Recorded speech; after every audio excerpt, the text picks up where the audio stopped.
right, good morning. Good morning. How are you doing? Great. Visitors today? Anybody here for the first time? Just want to make sure that they get the proper presentation. We have 1, 2.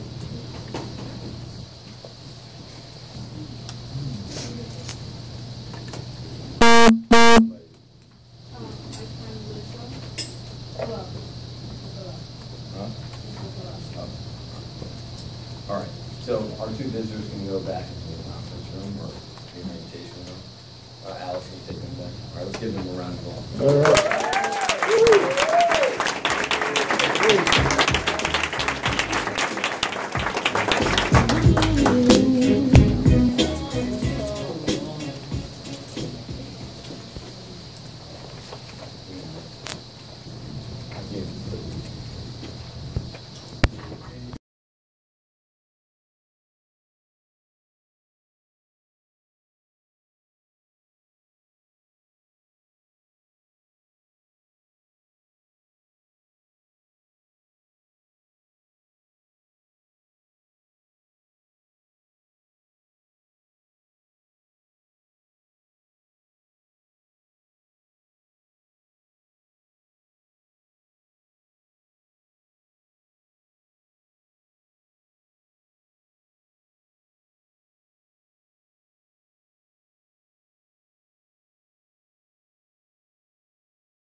All right, good morning. Good morning. Nice to see some of you guys. Haven't seen you guys in a long time. Can you guys produce now? Please.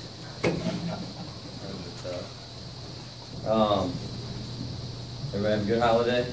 Yeah. Anybody make it out to the stores? Anybody fight anybody? Nobody? Everybody? Anybody go to Walmart? You rate it? Target? Costco? Sam's Club? Anybody have any exciting stories? No? Any Black Friday awesome deals that they got? No? I know you guys spend money. Don't lie.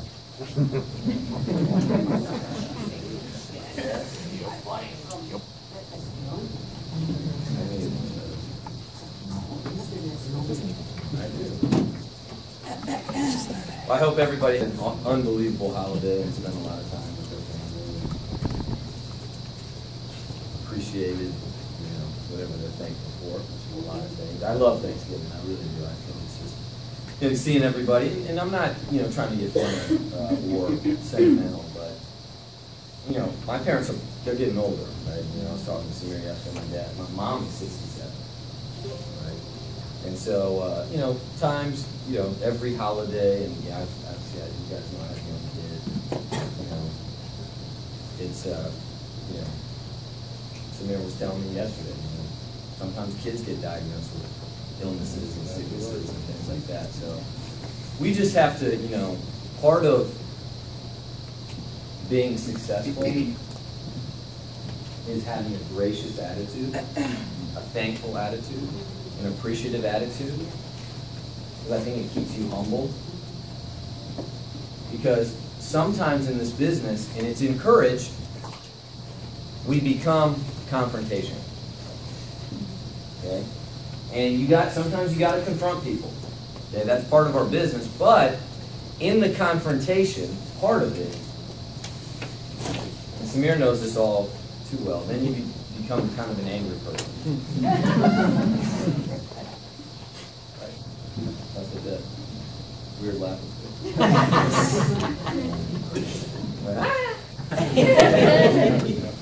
There she is. So always remember that, and I mean that. Because when you're grinding, when you're working hard, when you're getting rejected, when you're, everything that happens to you happened to me. All those snippets, all those comments, you make a decision, you're working hard, whatever it is, you're challenging yourself, and people kind of, but at the same time you have to be an ambassador of goodwill. You have to be a thankful person. You have to have an attitude of gratitude. So I appreciate you guys coming here this morning. We have a great training prepared. We were contemplating whether we should do the training or not, but we're here. We got to finish out the month strong. So let me go over a couple announcements before we get started in our training. Number one, month end is Friday at 6 o'clock. So that is 6 days, and many of you, right, are competing for Miami. I saw a bunch of people are on track already for Miami. The new standings are out, right? So the Miami trip, the Fountain Blue, Live, Primerica, right? You want to get off to a fast start. That's one. Two, some of you guys are, these 5 days, this is it for you for Hawaii, right? And always remember, some of you guys are in for now. Other people are gunning hard for this trip. And those scores, Matt, you know them, right? They move tremendously every trip, right? How many points usually? Because you're pretty good with the numbers. 100,000 points, right? Because Matt kind of studies the numbers. He knows, how much they move. And this is a Hawaii trip. It might be more, right? Or did you already factor that in? Or is it normal trips are minimum? It's 100,000. Because minimum 100,000 points. That's why I did the class. I did not want to do this class, but I was like, I know Matt, you guys have a few people here. Shondell has a few guests in there, and I was like, well, they're fighting for this trip, and every license could be 20,000 points, so it's really important. So even if you're in, you may not be in. Our Super Saturday, write that down. It's next Saturday, on the 2nd. We have a lot of fun stuff. What did we say last time, Dante? How many personal recruits so you could get the shot? 2. Okay, you had to have at least 2 personal recruits to get a shot, and how much premium? 2,000. 2,000? Okay.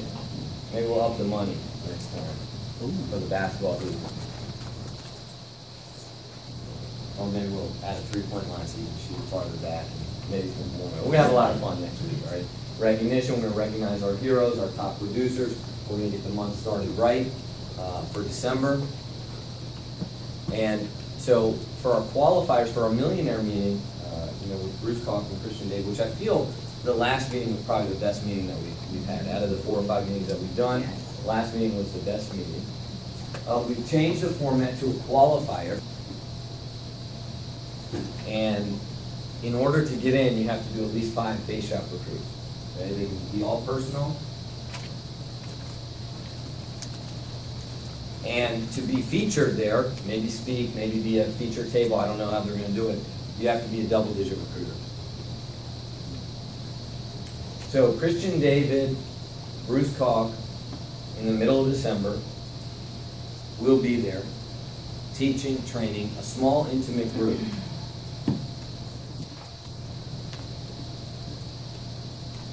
How important is it for you to be there?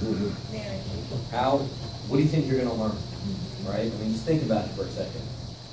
You can't miss this, okay? So we got 6 days, finish out the month strong, and our incentive for the last 6 days of the month, we're going to do a holiday party in December. We're renting the rooftop at the Cosmopolitan. in Reston Town Center. We're going to have a great time. I talked to Ricky. I know, Ricky's going to bring some stuff for you, Ish. You know what I'm saying? No drinking and driving. Ricky asked me, if we do a holiday party, can I said, sure, I don't care. Whoa.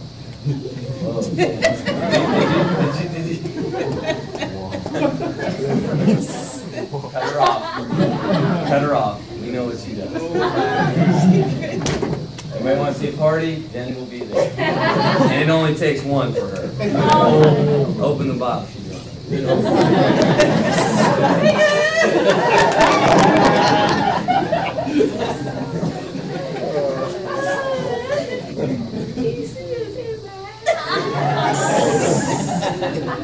Yeah. But you are entertaining for the 15 minutes that you're coherent. After 20 minutes, it just goes downhill. Just kidding. But we're gonna have a good time. We're gonna, play cards, play board games. I got this new game that I ordered for it called Shout About Movies. It's the most fun game. Remember when we played that? I had to order it on Amazon. Really fun. So I love board games. I love playing cards. I love to gamble. I love to hang out. I like to, just get together. We're going to have an unbelievable holiday party. All right? I mean, it's unbelievable. So you have to put your name on one app from today. Rodney, write this down so I don't forget it. I'm not going to get it and try to sneak in. Okay? One app from now until month end. Okay? And it has to hit. Okay? It can be an increase, but put your name on an app. You do your own. And if they're unlicensed and they put their name on an app and pass their test before the party, they can come. We want a lot of people to come, but it's going to be a qualifier because we're behind in our numbers and we got a lot of work to do. And it's going to just be a really, really fun time. Right? I mean, we're going to really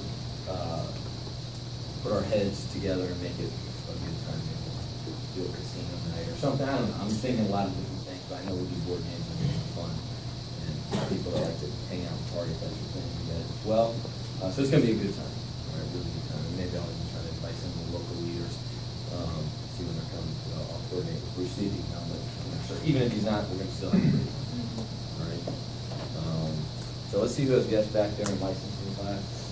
If you have one guest, stand up. We'll go one at a time. Go ahead. What do you got? I got a guy, Chris, over there. He's a co-worker at my job. I don't know if he's back there. All right, great job. Good job.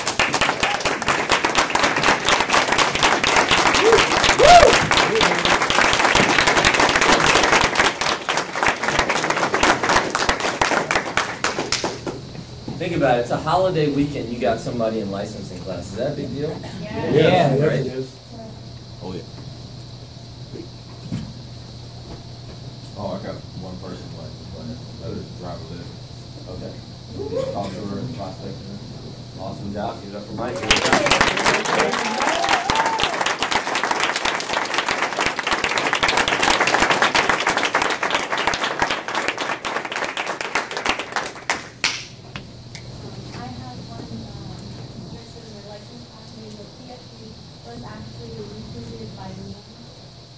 All right, awesome job. Beautiful.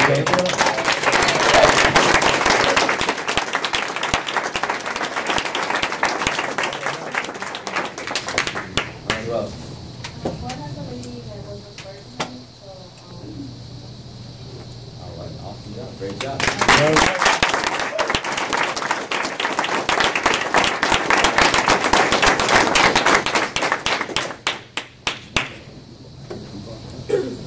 Who else? We have a guest out there, FICA.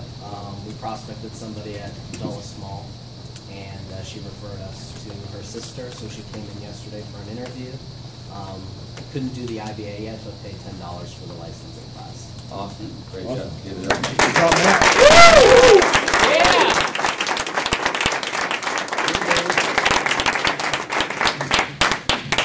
Who else?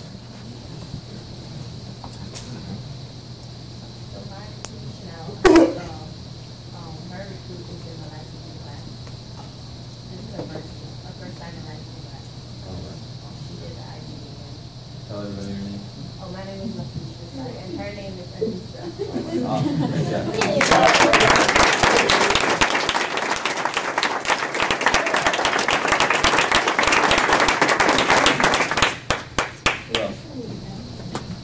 Anybody else? Anybody more than one? My name is Shondell, and I have 2 guests in class. Steven, I recruited about, I think, 10 days ago from an op. I met him on Facebook. And then my second guest is Edith. She came out on the op on Tuesday night, and I had PT with her yesterday, and she's awesome. Cool. Awesome.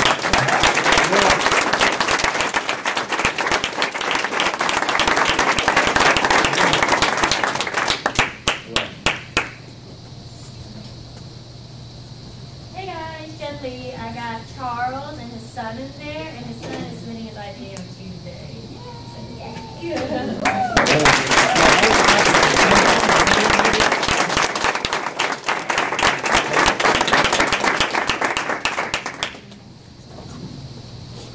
Anybody else? More? Okay, and I know, Alex, you have a guest back in the morning, you didn't go to who's your guest? My guest is Alicia. She's my roommate. I've been nagging her for the past couple weeks to get out here, and she finally was able to come out. All right, awesome job.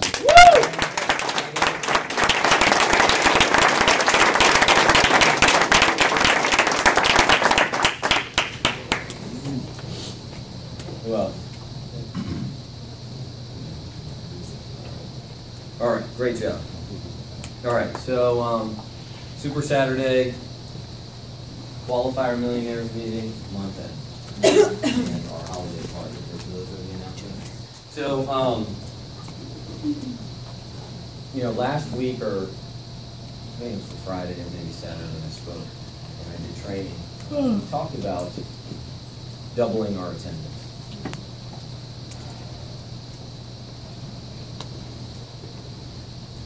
Doubling our meeting attendance.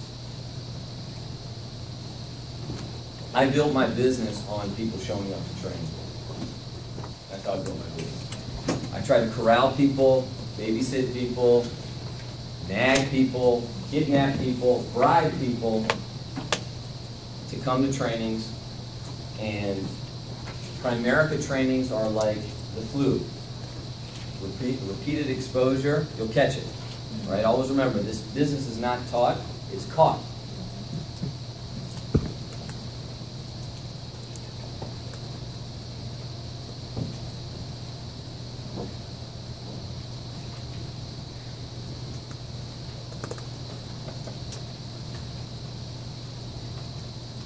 And the more that you can expose them to other success stories, to other motivated individuals, to self-improvement, to personal growth, to income, to a positive environment, they'll catch it. And you don't even have to do anything. Somebody told me this a long time ago. It was Christian David. He said, it's not who's the best. It's who puts the most people in front of the best.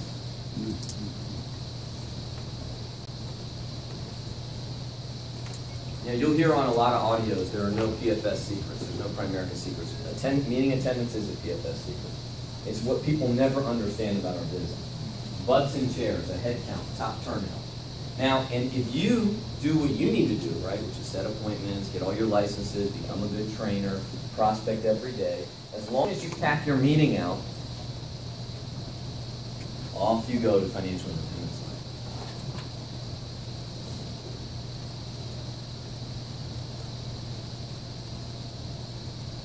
And we have a tall task of doubling our meeting attendance by January 1st. And I'm not talking about big event attendance, that's great, I'm excited about that. I'm talking about this meeting, okay?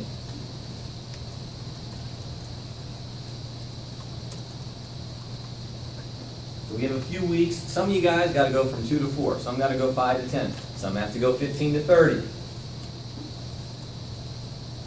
I think last week, the base shop, we had 40 people. You got to go 40 to 80.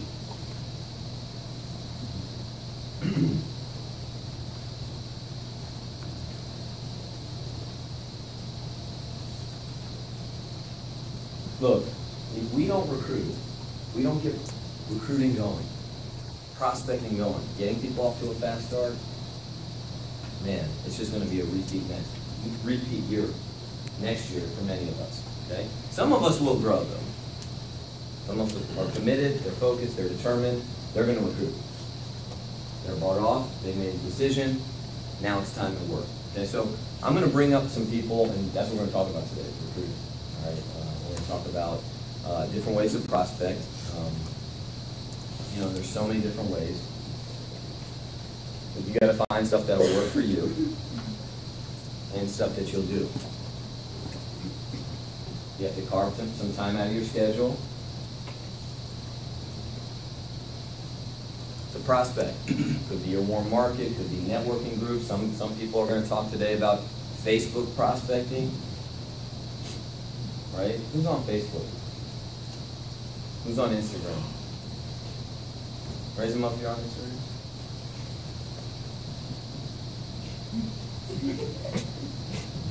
Instagram is the devil, man.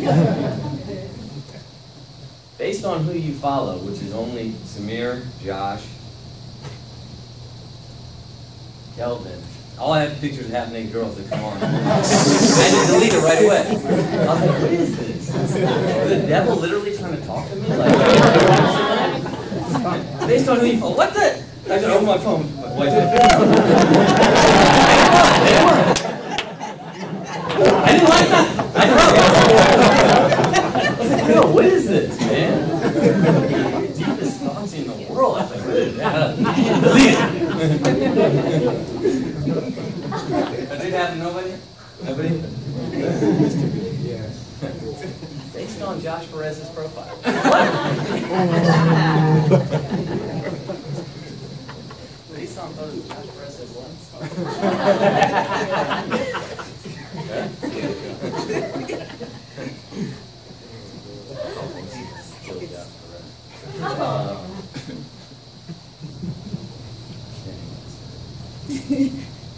I'm just kidding. You know, when I started in Primerica, you had to go out and get to meet people. But there was a guy that his name was Chris Frankel, and he was really good, and he spammed people. Remember that? And he was doing 100 recruits a month, but you know, it caught on, and so nobody could do it. But he did 100 recruits a month. Chris Frankel. When I came in the business, he was like the top recruiter, and he would spam. Like he'd go up there and he'd spam. That's what he did. He'd spam people. And so there's a lot of different things. You know, I was driving on the toll road today, right? And you know, you see on the toll road driving here, it's a corridor, and there's a lot of buildings, and they're marketing advertising space, and one of them said 2 million views weekly. 2 million views. I was thinking, like, does that stuff work? Like, does it matter to have a Booz Allen sign or a Bennigan's and Bennigan's or whatever, Colothia or whatever it is? Yeah, it does. These companies are not going to pay if they didn't think it worked. You have to brand, which means you have to advertise, which means you have to contact people. And some people are better at it than others. But that means that you can learn. See, because people are all about expression, right? They want to show what they ate online. They want to show where they went. And, ooh, this food is spicy, right? And they, you know, and that's all cool. I'm teasing. I don't care what you do. That's cool. Social media, awesome, whatever. But why don't you try to build a business? Why don't you try to like benefit from it? Why don't you try to like make some real money from it? Why don't you try to get some passive income? Why don't you get some overrides, right? That once you build a recruiting machine, they'll never stop. Always remember that. You know, Christian David's making $80,000 a month now. He was making $50,000 a month a couple of years ago, and he goes, I couldn't stop my income even if I wanted to. Oh, some of you guys were in the room when he said that. He goes, I couldn't stop my income even if I wanted to. That's what I want. And that's building a recruiting machine, building a prospecting machine. And so, you know, I'm going to bring up some top recruiters. I'll bring up Shondell and Mike first. Shondell, you guys are what? Five personal recruits? And how many teams? 8. Okay, so 18. And what's your role this month?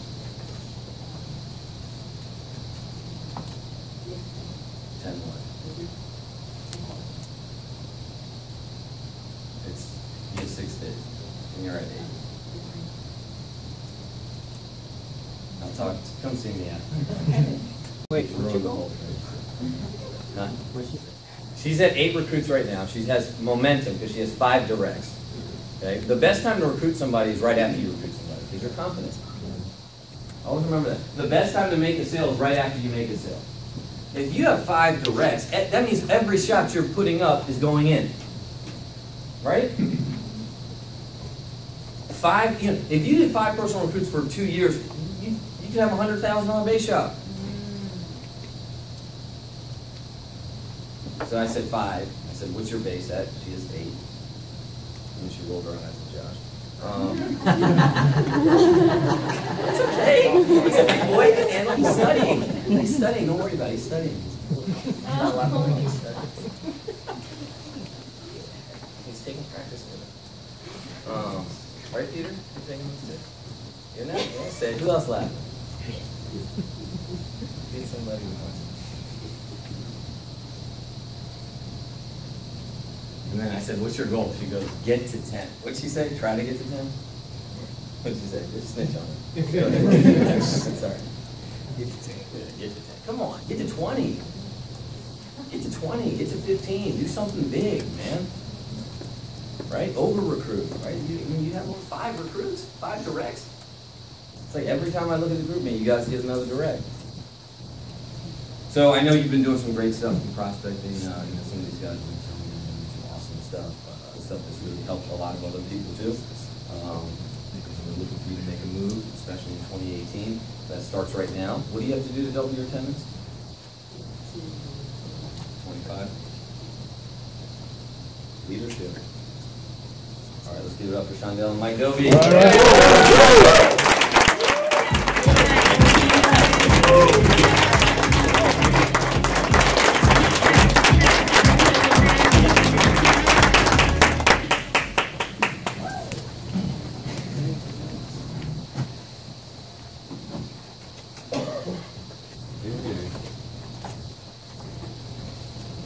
How's everybody? Great. Hopefully everyone had a good Thanksgiving. Alright. So, for me, I'm just going to talk a little bit about recruiting, prospecting, some of the scripts that I use, and then closing.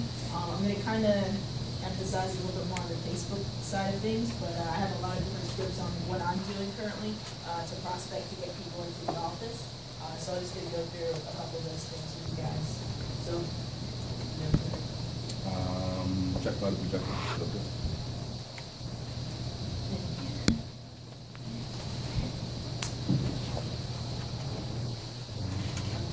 So when we talk about recruiting, there's a couple of steps to recruiting that you want to follow every single time. So it's pretty simple, but everything always starts with prospecting. So when you prospect people, you got to talk to a lot of people, get their number, and then make a call, right? Once you make the call, you got to get them to come out to either interview or come out to the op meeting. And then from that, you got to close them. You got to get them started. Hey, take this step to just give it a try. And then from there, you want to send an orientation or an appointment with them right away. And then you get a list, and then basically repeat the process. So those steps are pretty much the same throughout. Once you learn it, once you teach people how to do that, you just continue to repeat that, and you can be a big recruiter. So when you're prospecting, you have to have the right mindset. So in my head, you gotta, or in your head, you gotta believe that every battle is won in your head before actually doing it on the field.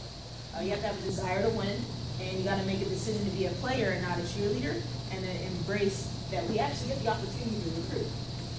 Okay? So a lot of times for me, prospecting has always been like probably one of the simplest things to me.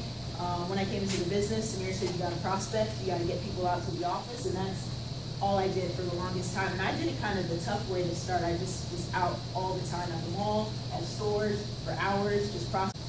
So when we talk about prospecting, I mean, prospecting is the #1 fundamental. In order for anybody to come into the business, you got to prospect them. So what is prospecting? It's just making new friends. friends, going out there and making new friends. You're talking to people, just having a short conversation with them. If you're just out and about, you're just basically getting to know people. If it's through your warm market, having little conversations to kind of gauge how you can get them into the office. And prospecting overall is growing your business, right? So that's the number one fundamental. And that could lead in, obviously, on the recruiting side and the client side. So when we look at it, there's a lot of different ways to prospect. You want to be diverse. So when I first started in the business, I just did a lot of prospecting out at the mall, right? That was pretty much the main way on how I prospected. I obviously started with my warm market, but from there, I went out and was just out and about 3-footing. But when you start to realize that you can't just do one type of prospect, you got to be diversified. When we talk about investments, we say, hey, we got to diversify our investments, right? So it's the same thing in your business, because if you continue to do one thing over and over and over, yeah, you get really good at it, but you're not going to reach different markets. You're not going to start to recruit different types of people. All of your people are going to start to fall into the same category. And for me, when I was just out and about prospecting people, a lot of times when you're in a market like that, you tend to recruit down. So a lot of my recruits came in, they were young, they probably weren't the sharpest, they weren't the most qualified.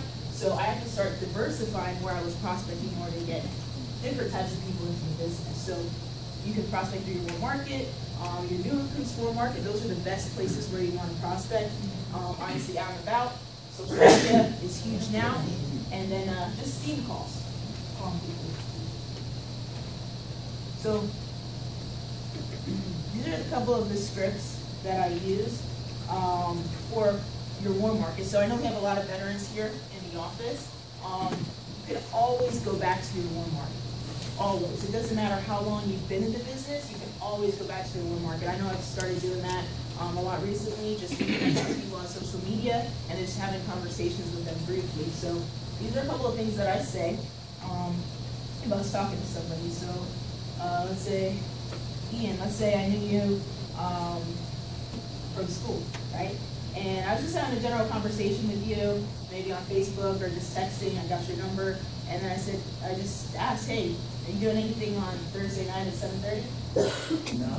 No, okay. Well, I have an event at my business, and I just wanted to want you to come check it out, show some support. That way you can introduce me to some people since I'm expanding, and I know you may know people that I don't know, right? So the key word there is you may know some people that I don't know, right? It's big because I'm not necessarily having them come out just to join the business or become a client. I just want them to come out so they can introduce me to people. And that way isn't necessarily a direct approach. It's, hey, come out, you may know somebody else, right?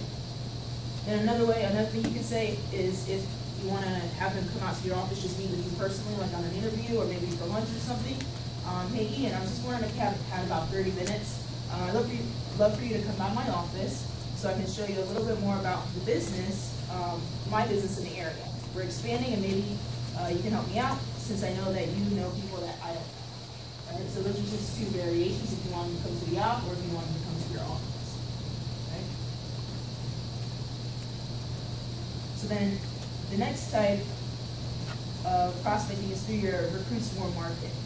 So there's going to be a lot of words here, but these are just different scripts that I use to talk to my new recruits. So I'm getting new recruits in now, a lot of directs, and so you always want to make sure you set your orientation and build a list with them right away.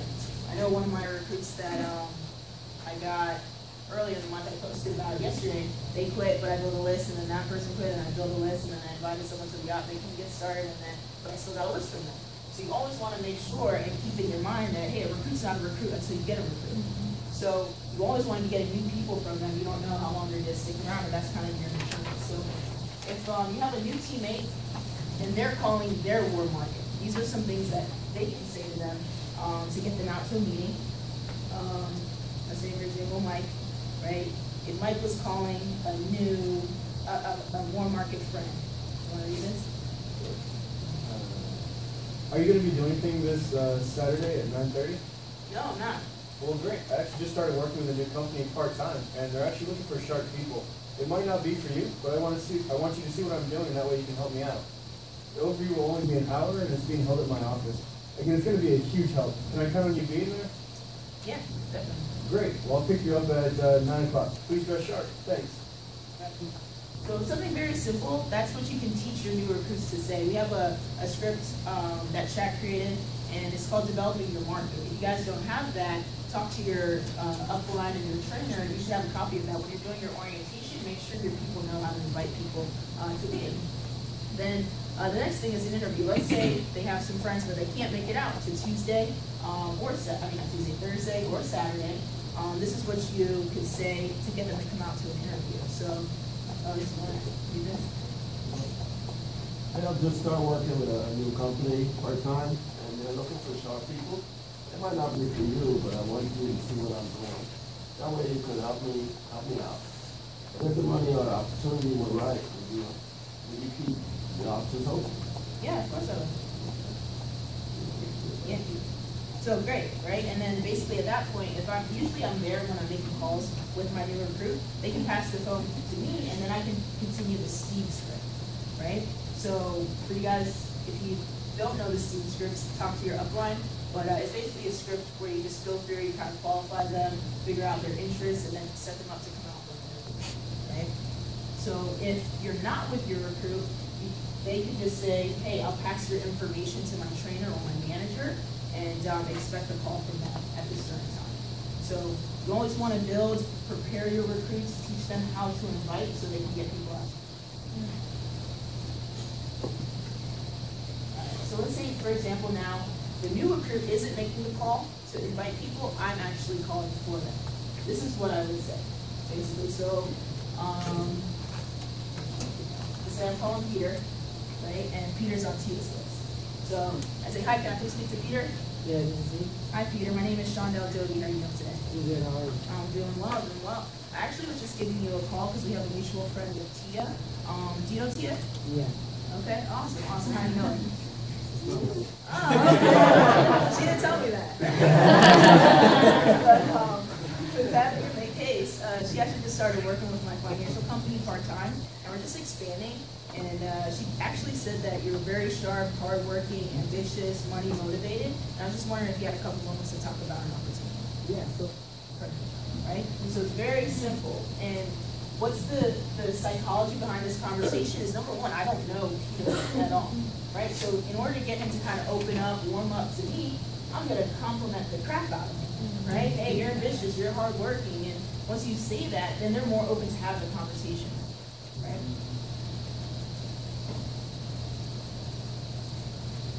All right, so let's say, for example, when you're building a team and you build an inventory with a new recruit, not everybody that's on their list is going to be someone that they've talked to on a normal basis. There might be some people that they haven't talked to maybe in a couple of years, or they just met them once and they have their phone number, right? So those people, I won't necessarily call them and say, hey, do you know Peter? Do you know Tia? She said this about you, so on and so forth, if they haven't talked to them in a while, right? So if I call those people, it'll just be anonymous, right? And so a lot of times when I hire people, they have maybe about 25 people that they know, but then there's a majority of people that they haven't talked to in a little while, but they still have their number. So this is what I would say to them. Hi, can I please speak to Jen? This is her. Hi, Jen. My name is Shondell Doty. How are you doing today? I'm good. How are you?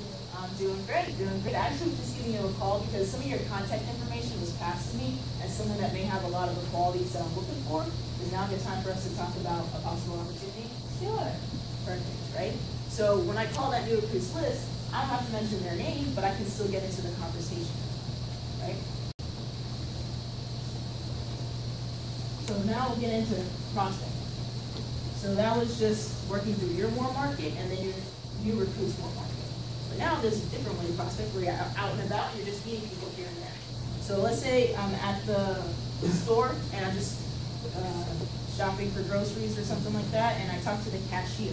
So, for example, Lenny, if you're doing great and you are giving me a lot of great customer service, you have a nice personality, I might say, hey, Lenny, I was wondering if you can help me out real quick, right? You're awesome, you're a great people person. My husband and I actually help run a financial services firm down the street, and we're currently expanding, just looking for people. Do you happen to know anybody that might be looking for full-time or part-time work? Certainly you do, okay. Who did you have in mind? My sister. Your sister. Okay, what does your sister do right now? She's currently in school, She's in school. Okay, awesome. You know what she's studying? business. Business. Wow, that's awesome. Well, do you mind if I just take down her number? That way I can give her a call about the opportunity. Certainly. Okay, great. So I'm going to get her number, but then I'm also going to ask, hey, like I said, you have great people skills here. Do you happen to keep your office open for work as well? I do. Okay, perfect, perfect. Why don't I take down your number too, and I can give you a call. What's a good time to reach you? Tomorrow at 12. Tomorrow at 12. Okay, perfect. I'll give you a call then, right? So with that, it's a very simple conversation. You guys have probably seen this a couple times before, but it's not, what you're saying is how many times are you saying, right? When you go out, are you talking to every person that you see, that you run into? I don't go out as often as I did at the beginning for 2 or 3 hours and I'm just prospecting. Most of the time if I go out, it's talking to the cashier that I meet with. It's as I go, right? But either way, it's how many times are you saying it, the prospect. So this is what I say if I call a prospect. So you don't really want to get into a huge, long conversation when you're calling your prospect because, number one, they already gave you the phone number, so they already told you that they're open to the opportunity, right? So you don't need to have a whole huge steam script conversation with them. You just got to get them to come to the office, right? So, Bob, right? Let's say I prospected you at Starbucks, or Dunkin' Donuts, actually, like right? Okay, so hey, I was looking to speak to Bob. Oh, hi. Hey, Bob. I was just giving you a call. I met you at Dunkin' Donuts the other day. I was just calling you since you said you were keeping your options open for better opportunities, and I just wanted to see if I could set up a time real quick to have you come out and go over some of the details. I have Tuesday or Wednesday available, which is best for you. Tuesday, perfect, right? What time? 12 or 1? 12. Okay, great. I'm going to send you the information to the office in a text message, and I'll look forward to seeing you then, right? Cool. Simple. Go ahead. Who do you put in that text message? Just the address. Address and my name. Yeah, dress chart. Yeah, pretty much. So it's simple. It's not a complicated message. It's just the address, right? So that's simple. You don't want to complicate it. Like I said, they already told you that they're interested. If they have questions, because sometimes they may, you can just follow some parts of the steam script. They may ask you what's the company name. I typically use PFS Investments. Sometimes I say Primerica. But yeah, I say, hey, I don't want to get everything explained over the phone. I like to explain it in person in a professional environment and just get it through. All right, so this is what I'm going to kind of spend a little bit more time on is the Facebook script, because that's what I've been using a lot. For me, just like I said, it's not what I'm saying exactly, it's how many times are you actually saying it. So for me, just like Tara was saying at the Millionaires meeting, is pretty much every day, you want to send out a certain amount. I learned that, right? So make sure that you're only doing it for a certain period. If you send out a little bit every hour throughout the day, it can be overkill. Right. So that's what I was going to say next, right? So if you spread out the time frame of when you're saying it, then you're okay. So like, for example, Shay was saying, if you say, okay, hey, at the beginning of the day, you send out a couple, and then a couple hours later, you send out more, a couple hours later, you send out more, you can kind of bypass that 50 message block. Right? So with that, what I say, it's very simple. I just copy and paste. Hi, Josh. I help run a financial firm in the DC metro area, and I'm currently networking and looking for some key people, either part-time or full-time work. You just scrolled across the people you might know tab, and I don't know if you're keeping your options open, but if you let me know the best contact number to reach you, I can put some more information in your hands. Thanks. Right. So it's very simple, and it's pretty cool because the part where it says you scrolled across the people you may know tab, that gives them kind of like a connection with you. It's not necessarily so much like, oh, you have no connection with me whatsoever, you're just sending me a random message. They're like, oh, you may know some people that I actually know already, right? So it's kind of more of a connection. I think that's the special part of the message, right? So that's the Facebook script. So for me, I tend to send out at least 50 a day, usually in the morning before I start making my calls. And typically, when I start to send messages, people respond, right? So a lot of times they'll ask different questions. They'll say, well, what's the name of the company? I say, it's a small financial firm, a private firm me and my husband run. And we actually work with bigger companies like MetLife, AIG, Lincoln Financial, American Funds, right? And that usually can overcome them asking me the specific thing, right? And that's what I say for that. Then let's say, for example, they say, hey, I'm not interested, or thanks, but no thanks. People say those things, right? Yeah. So I don't remember where, but I'm pretty sure Josh was telling me this is you have to ask someone 5 times, right, before they say yes. Sometimes, right? So I just continue to ask different questions. So if they say no the first time, I say, okay, that's fine. Even if you're unable to look for, to look at the opportunity for supplemental income, do you happen to know anybody else, right? So that's one thing. They might say no. Okay, well, if you don't know anybody else or you're not open, would you actually be open to a complimentary consultation on how to become financially independent? I provide financial education, help people without having to charge fees per hour per visit, right? So these are just messages I copy and paste to send out. So now I go from the recruiting awareness on that, maybe they might be open to becoming a client. You never know, right? So I send that. Then if they still say no, I'll just say, well, anyways, like I said, I'm opening up my office in the next 90 days. I'm rapidly expanding. I find that my best people that I work with come from a direct referral. Do you know any good people that may be keeping their office? Maybe I can just get another number. Or some people say, well, I'm not in finance, or I don't have any experience in finance. So then I may say, that's fine. I tend to hire a lot of professionals in other industries or backgrounds because they're very open to the supplemental income. As long as it's flexible and around their schedule, and they don't have to make a full career change. Would you keep your options open to learning more? Right? So when I'm on there, these are things that I've just developed because I'm getting a lot of different responses from people, and maybe I can work something up and have Thomas put it on the drive for you guys with those responses. But that's all I've been doing, and it's just continuously sending them out. People get back to me, and then I basically set up a time to have them come out to the office. So this is all I say when I call them. Hey, I was looking to speak to Rebecca. Hi, Rebecca, it's Shondell. I spoke with you on Facebook, right? If it's Instagram or LinkedIn, whatever you're using.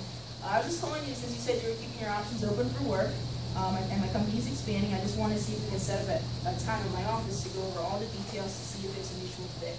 I have Tuesday or Wednesday free. Which is better?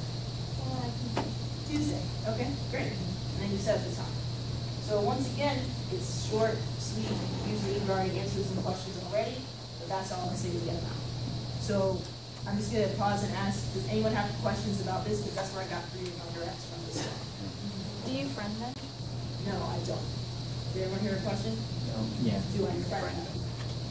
So I don't send friend requests out to everybody. I just send a message. Anybody else questions about Facebook? What time do you do it? In the morning? Or what time? Like when I get to the office, like 9:30. Yeah, before I make my calls. And then if it's not then, if I don't have time to do it then it's throughout the day or in the afternoon, evening. Do you put anything on your social media that you're affiliated or associated with Primerica? Well, on my Facebook, it just says I'm a financial advisor in financial services. Okay. Yeah. So if your profile is private, that's why I don't friend people, right? If your profile is private, you can limit what they can actually see. So that kind of eliminates the, hey, I know everything about you already. But yeah, that's all mine says. Yeah. Any other questions about Facebook? No? Okay, awesome. So that's there. Now, basically, if you're inviting people out, you gotta figure out what's the best time to either interview them or have them come out to the op. So for me, I do a lot of interviewing, but then I also invite a lot of people to the op. So these are kind of my reasonings on which to invite them to. If they're coming to an interview, maybe they can't obviously make the on time. They're a higher quality prospect, or let's say business owner that you need, someone that you have higher credibility with. Maybe you don't want them to come to an op or the group setting, you want to meet with them personally. Maybe it's a cold call. They might not be comfortable in a meeting in a group setting. Maybe you need to catch up with somebody first. Like it's your warm market. You might not want to just bring them out to a meeting. Maybe you just want to say, hey, I haven't spoken to this person in a couple of years, so maybe I just want to catch up. So that might be better individual. They're super corporate. They might not like group meetings. They want to feel a little more special. So you want to do an interview sometimes with them. Uncomfortable in a group, like I said, or maybe someone that's skeptical, right? Because when you have an op, you want to have a good environment. So you don't want a lot of people, if they sound really skeptical on the phone, you might not want them to come out in the environment to kind of ruin the environment, so you might just want to interview them. Okay? So when to opt, super warm market, people that you talk to a lot, and you're very comfortable with, either a veteran or new recruit. If you have people competing for the money pot, I know we have that still going on in our meeting. If you have 5 guests or more, those are the people that you definitely want to come to the op. You go to the kitchen table, recruiting across the kitchen table, you want to have those people come to the meeting. They've already saw basically what you do, so the opt environment is good because now they're going to see other people like them, hopefully, that are doing the business as well. Refooting, people that you prospect, you can invite them out. Usually that's where I invite my prospects to. People that are coming out for support, and then anybody that's open-minded. They're not going to be uncomfortable in an opt setting. So, being at 5 directs, this is what I say to close.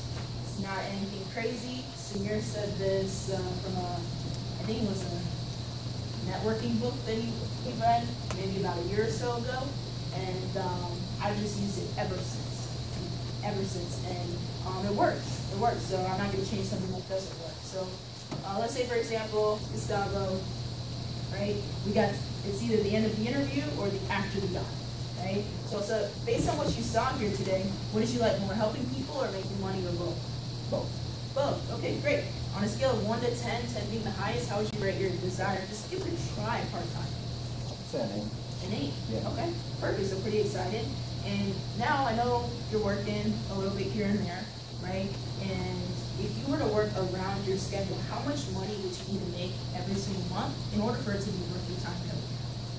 I would say between 1,000 or 1,500. 1,000 to 1,500. Okay, perfect. And how many hours would you be able to invest? I know if you're working full time, maybe 40 to 50 hours a week, and you have family time, how much hours a week can you invest here? I would say 15 to 20. 15 to 20. Still with your full time and family? Yeah. Okay, perfect. Great thing is I only look for about 8 to 10 hours. Right?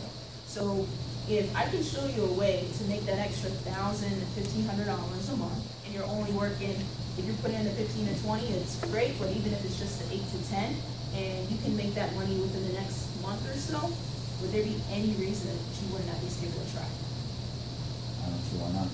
Okay, perfect, right? So that's all I say. Because when you look at this, they're telling you exactly everything that they can do. You're just asking questions, right? So if you ask them the questions, the right questions, they're going to tell you what it is. And this is cool because it's going to be specific to that person. An extra $500 to $1,000 could be really good for like a student, right? But if you're talking to someone that's a little more corporate, like for example Sheila, she wants to be making like $4,000 to $5,000 a month, right? So with that, it's specific to what they want, and you're not going to know that unless you ask them specifically, right? So that's a big deal. As well as the time, it's the same aspect. So I explained to them kind of how the process works. For me, I just kind of go over a little bit about what the fees are going to entail for the licensing. I say, hey, it's $185, $124 goes towards the background check, which releases your study material. There's $51 to schedule the exam, and $10 for a private tutor class. And then I just kind of explain the $124, once you help your first client, once you're licensed, you can pretty much make that back. The $51 gets reimbursed as soon as you pass it. The $10, I mean, it's like going to Chipotle, but except you're getting a world-class training and education on what you can do to pass the test. So that's how I kind of explain that. And then, great, is there any issue with it? No? You have your driver's license and you have your credit card. And then I close. So that's all I've been doing. But it's not just about closing, right? You got to get to the next meeting. When you get a recruit, you got to work through that recruit, help them build a team, right? Get a list. So when we have them come out, I always want to get them to come this Saturday if it's within 24 to 48 hours. If it's not, then I utilize the video. I send the video if they can't make it within that time frame, so they watch it and make sure that they watch it before they actually come back out. Because time is valuable. You want to make sure that you're utilizing your time properly.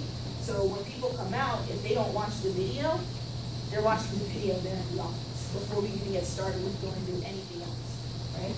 So that's there. And then for me specifically, I want to make sure that I'm setting a PT as soon as possible. I learned this from Matt, either their spouse or their parents, okay?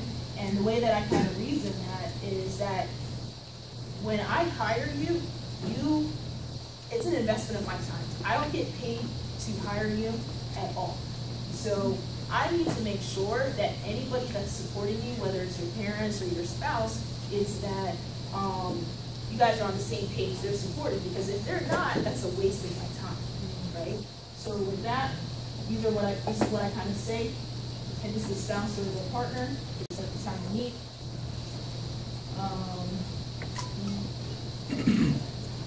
Isidro. Hey, Isidro, it's really important for me to set a time to meet with your spouse. I just want to personally introduce myself and the company and answer any questions or concerns that she may have about the business. And when you think about it, who do you think can explain the business better right now, me or you? You. Me. Great, right? So when you look at that, partners play a huge role in the business, and we want to make sure that she's included in your decision to work with us. So it's only going to take me about 30 minutes to come over and show her a little bit about the business. When do you guys usually come together? Usually evenings or weekends. Evenings or weekends? Okay, perfect, right? So we want to set up a time.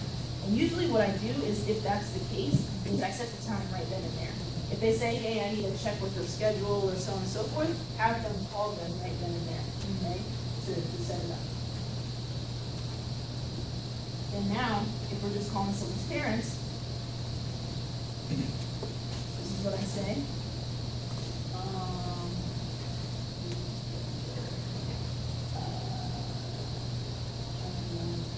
Let's just work with Rebecca. Okay. Hey, Rebecca. Hey, I know you're excited about the opportunity right now, but I just want to let you know that it's really, really important for me to meet with the other decision makers in your life, right? Because I want to personally introduce myself and the company to them, answer any questions or concerns that they may have about you working with them, right? So who do you think can explain it better, me or you? Me, right? Because, I mean, you've only been here maybe about an hour or so. They have a lot of questions, and you can answer all of them right now. Probably not, right? So it only take me about 30 minutes or so to go over everything with you. When are your parents and you usually home together? Usually the weekends. Weekends, okay, perfect. So why don't we just give them a call to see if we can set that up? Right? So you want to get into the field, meet with them, and when you're recruiting a lot of people, you want to make sure that everybody around them is supported, right? Like I was saying before. So that's pretty much a lot of what I have for today. Anybody have any questions about anything that I went over? What I say, objections that I'm getting, anything like that? So before you even say goodbye at the interview, once you get an idea that you Yes. but if you can't really see them for several days with the parents or the spouse, you try to get in there within 24 hours. That's the goal. That's the goal. So sometimes parents have busy schedules, or the spouse is the same way. Maybe they work opposite schedules. It might be longer out, but just like the orientation, you want to attempt to set it within 24 to 48 hours.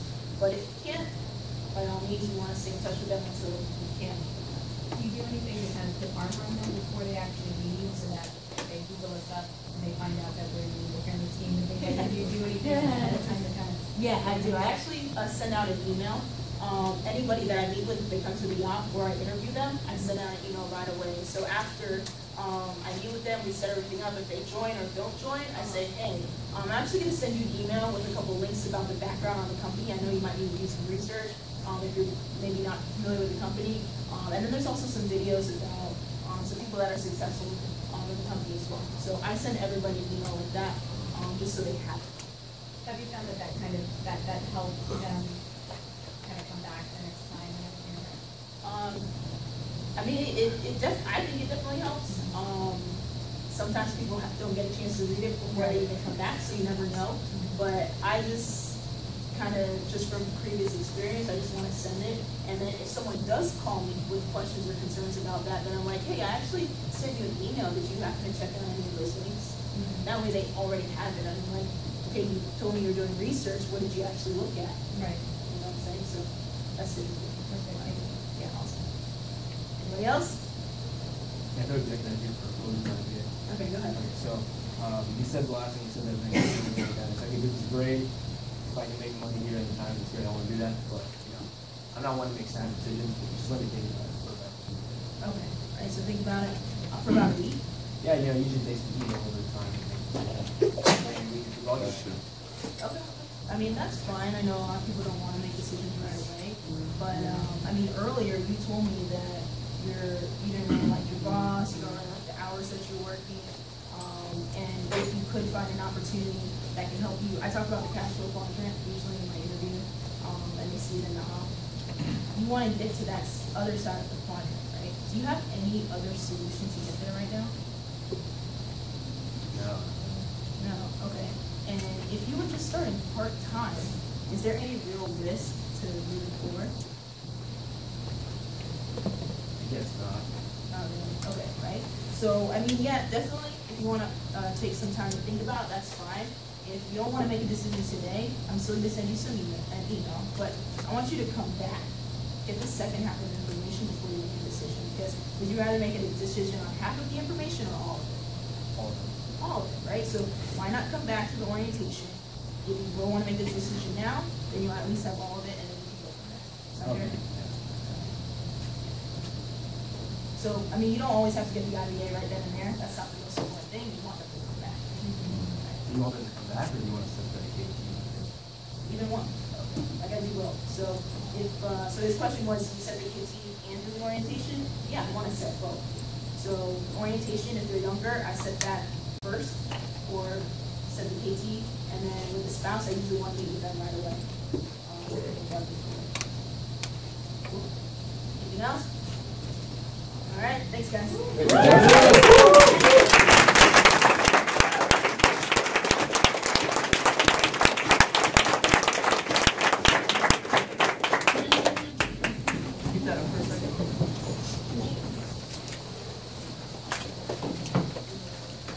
That was one of the best trainings I've ever seen. And it's, sometimes we, you know, Shaq is a comedian, you know, and we do, in Primerica, we give a lot of good speeches, and it gives you a good feeling, and it leaves you inspired. You know, people get intense, things like that. But if you, go to the beginning for me, a little quicker if you do that. But really, what training means is that you're coming here, we give you nuggets, we give you substance that you can write down, and then you go and you use that stuff to go and build your business. Do you understand that, you know, some franchises, like if you have a restaurant or something else, yeah, you go through basically a boot camp where they walk you through everything, you shadow them. Sometimes, I know a friend, he bought a Popeyes, it was a month-long training, then he had to go to Richmond or something like that, and they taught him how to run the entire business, then you come back. But I know other people that have bought smaller businesses that are not food-based businesses, and the franchise system that you're paying $35,000 for, which isn't a lot, right? It's a binder. It's a binder. They say, here's everything you need to know. What she just went over right now, that is the system. That's everything you need to know. From if you're meeting someone you know, if you're meeting someone that you don't know, what you say to get them in the office, to get them started, to get in their market, that's what she was just teaching you right there. So I don't know what everybody's looking for, if you're looking to get entertained or whatever, but this is the system of how we recruit people. Do you understand? These words that she's teaching up here, right, which she learned obviously from other people and I learned from people before me, those words have built organizations. They've helped people quit jobs. They've helped people have a lifestyle. But you know what it all starts with? It starts with a decision to become a recruiter. And most people, they haven't made that decision. A lot of you haven't made that decision, and it's not our job to make that decision for you. All we can do is continuously put people up in front of you that are recruiters or that have gotten recruited, and you see people's lives changing, and then maybe you want to make that decision for yourself. But what are some of the reasons why people don't recruit? Why aren't we recruiting? Number one, to effectively recruit, it takes consistency, and most people are not consistent. So maybe you believe in Primerica, maybe you believe in the concept, but you're just not that consistent. Like right now, my schedule in the morning times, I have my own routine, but it's different than what it used to be. It's not coming here 9 to 12, banging out calls. I'm not being as consistent as I need to be on the front end with recruiting, so it's not going to materialize until I spend a couple hours a day, 7 days a week or 6 days a week, minimum 5 days a week on doing it. It's just not going to compound. Okay? So consistency is huge, and a lot of times people aren't willing to be consistent because that takes a commitment, and when you commit to be consistent, that means something else needs to be sacrificed. And we don't want to sacrifice. Another reason why people don't recruit is the obvious one, which is they're scared of rejection. This is why you got to get over it, because everything in life, you know, you're going to have to fight for, and people are going to talk about you, people are going to reject you, people are going to say no to you, and you got to get over that because you have to ask yourself, what's more important, my goals or the feeling I'm going to get when someone says no, probably someone I'm never going to see again? This is the thing you have to understand, is that there are so many organizations out there that are being more aggressive than us. You know, when I was in my networking group, like I said, all affluent people in that group, very sharp group, we would have visitors. One of the ladies that would come, she was in a company called Stella and Dot. Some of the women in here, you ever heard of that? Right? It's a clothing company that they sell through a catalog. It's network marketing. She had all sharp people in her organization, all young women, middle-aged women, and they weren't embarrassed about it. They were trying to recruit you. They were trying to sell to you. She would come into the meeting, say, this is a bag. It was $200 for a non-name brand. You know, people were buying all that stuff, all overpriced stuff. No one's saying anything to them. They're not worried about what people think. The newest one right now that you'll hear about is Rodan and Fields. That's everywhere. The people you're scared to talk to, you care about what they think, they're getting recruited into this skincare product. My mom got recruited into this. They guilted her, this is just a couple weeks ago, they guilted her into buying something $700, $800, right? And now look, she believes in the product. But then the lady's calling her, you should join, you should join, you should join, right? That's going to be several $100. And she's not going to do it, but the person just called her so much, and she's very nice, the lady's very professional, you know? But she's just giving her money just to kind of, you know, this is what's happening out there. And we're embarrassed, right? We're embarrassed to talk to people about a real opportunity. You got to, there's some things in life and in business, you just got to get over it. Like this thing, what Sophia brought up. Oh, what if they think, what if they look on Google, stuff like that. These other businesses, they're just in the infant stages, man. Primerica's been around for 40 years. We recruit 20,000 people a month. 20,000 people. That's 250,000 people a year for 40 years. If 0.1% of those people are pissed off and they write on the internet, that's still like a freaking million people. You gotta understand, you gotta rationalize these things. Not everyone's gonna be happy.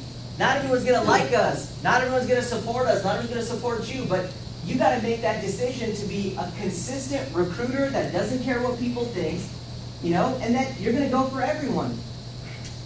You know, she talks about recruiting down. What does that mean? That whatever level you are at, mentally, effectiveness, you know, as a person, that you're constantly going well beneath your abilities to find people. That doesn't mean that Primerica is not for everyone. It just means that you got to get better to recruit people at your level or higher. You know, and sometimes we're scared of talking to people that are better. But this is the thing about Primerica, what we have. Primerica is a team. Okay? Yes, it's a business, but you got to think about it like a team. And if you do recruit the cashier, that's okay, right? We can bring.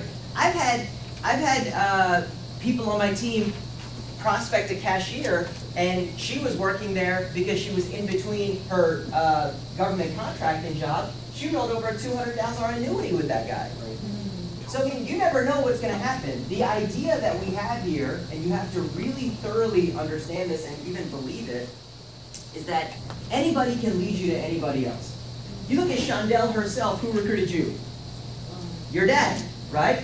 Now, your dad is, you were what? You were working in a shoe store, you're a retail manager, okay? So shoe store retail manager led us to, now in this case it happened to be his daughter, led us to, you know, college D1 scholarship athlete, super sharp. You saw the training that she just did right now.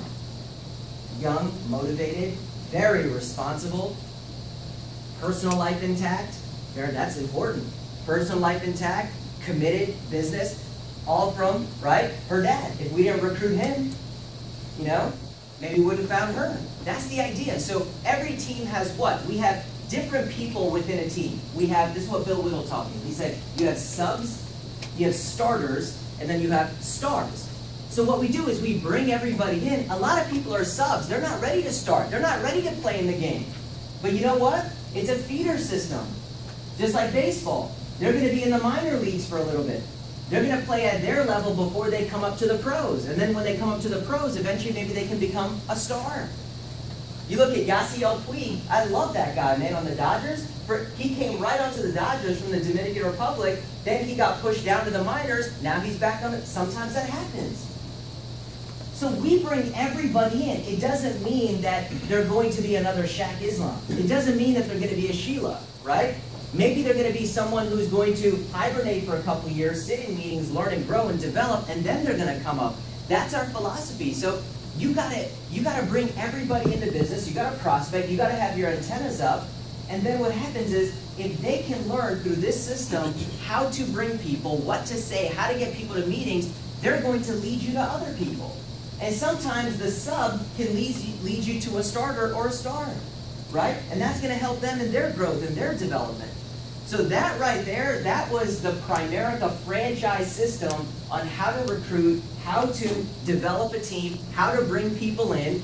And a lot of you guys, here's the thing about what she just did, because I see people, you're just not that excited about this, you're not paying attention, you didn't write things down, you didn't take it that serious. Here's what you have to understand, is there's people who kind of know things up here, but they don't have it written down, and they don't know how to duplicate, and they don't know how to systematize. It's very difficult for you to grow an organization if it's all right up here. She wrote it all down for you. That's something you should take. That training right there should be done minimum once a month. Minimum once a month with people. I was very impressed by that. I learned a lot from that. And it was great to see so many of my own thoughts, you know, and your thoughts and things that we talk about that was written there. And the cool thing nowadays, man, is that once it's there, it can be used forever, right? So that was a great training. But back to my original point, what do we got to do? We got to make that decision.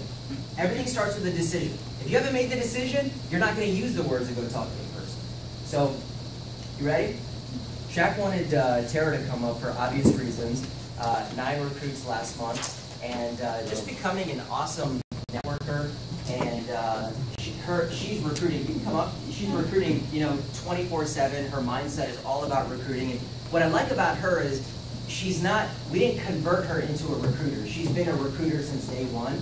So the good thing about that is that when you just start recruiting right from the beginning and you don't know anything else, it's amazing who you can become very, very quickly.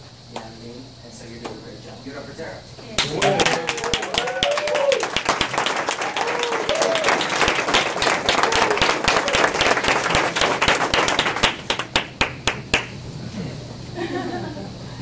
So I just found out about this on my way here, so I can't really pull over on the side road, so it's not perfect. I'll explain more, okay, guys? So for me, I think it was great that Samir was talking about all the no's, because you're going to hit a lot of no's if you're upping your activity. So, you know, with social media, my mentality in this is that it's just, I'm doing a lot of everything and a little bit of everything, right? So you can't go into it just, I'm focusing on Facebook prospecting today, so you can't just be addicted to one thing. Any addiction is a bad addiction, right? So there's so many more. I think Shondell did an awesome job about talking about diversification. It's really important. So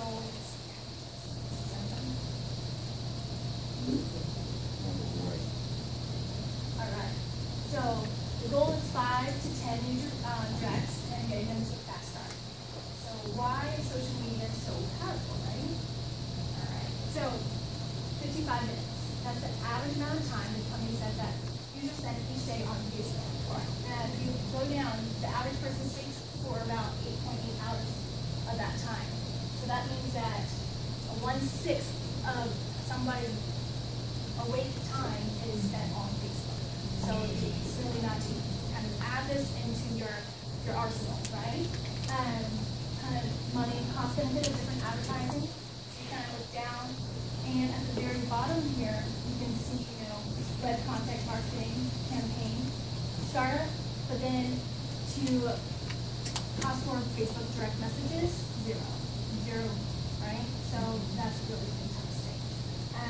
Now with Facebook, or Instagram or anything, I only spend my time in direct messages, all right? So I don't do generalized posts. I don't have people direct message me. I think the mentality in that is if you're directly messaging somebody, they're like, okay, they reached out to me, this is a special, they feel special, okay? So they're gonna respond to you in some sort of way majority of the time. So systematic approach. I do 25 messages every morning, okay? And that typically rolls out to 5 new contacts. I average, 3 to 5 numbers with every group. Now, once I get into it, that's also on the tail end. It does turn out to be about 50 messages a day because we're farming those messages as they come in. Facebook messaging, you might not see it right away.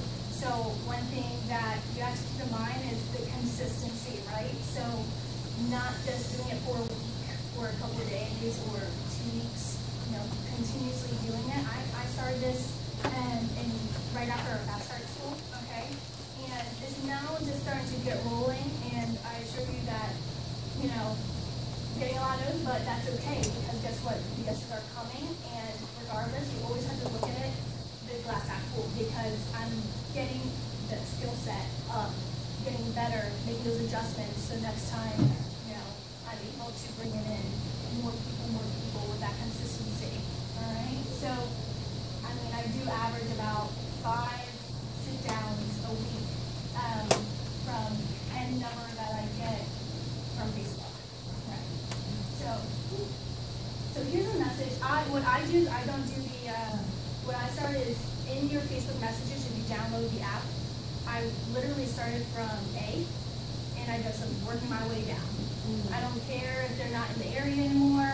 I don't care if they're in a different country, if they're originally from the area. I send it to literally everybody. I even get to a person, I'm like, oh man, okay, here we go, sending it to this person. But I send it because worst case scenario, what? They don't answer. That's the worst case scenario. Worst case scenario, say no. All right, they're lost. Right. That's kind of how I think about it. So, hey Victoria, I manage a financial service company in the area. We'll be opening an office in the next 90 days. Do you know any good people looking for work, part and full time? Taking that indirect approach. All right, because if you for this one, you just want to warm them up, get in there. They don't feel like you're directing it at them. So these are a couple questions I get back from the popular ones. So what do you do? We help people get involved with our financial programs to save money. Who do you have in mind? Why did I always end? You're going to see this trend. I'm always ending with a question, right? Because questions hold power in the conversation. You let it keep going. All right, that's a general theme that we see in all of our scripts. All right. Think about it. You just edited. We help people get involved with our financial programs to save money. Okay, tell me more. So now all of a sudden that you are playing catch up with them. Next one. What are the requirements? All right, we provide on-the-job training. Looking for people with good communication skills that want to work their own hours. Who did you have in mind? All right, because they're going, I don't know anybody in a financial background. No financial background required. We provide on-the-job looking for people with good communication skills that want to work their own hours. Who did you have in mind? Okay, so remember, you're not going to see all the questions exactly how I'm writing them here, but you have to be able to kind of think of your speed and see how they manifest in many different ways. What's the pay? What's the salary? Okay, depends. I've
now this really, I think Chandel did a really great job when she was verbalizing another response that she uses.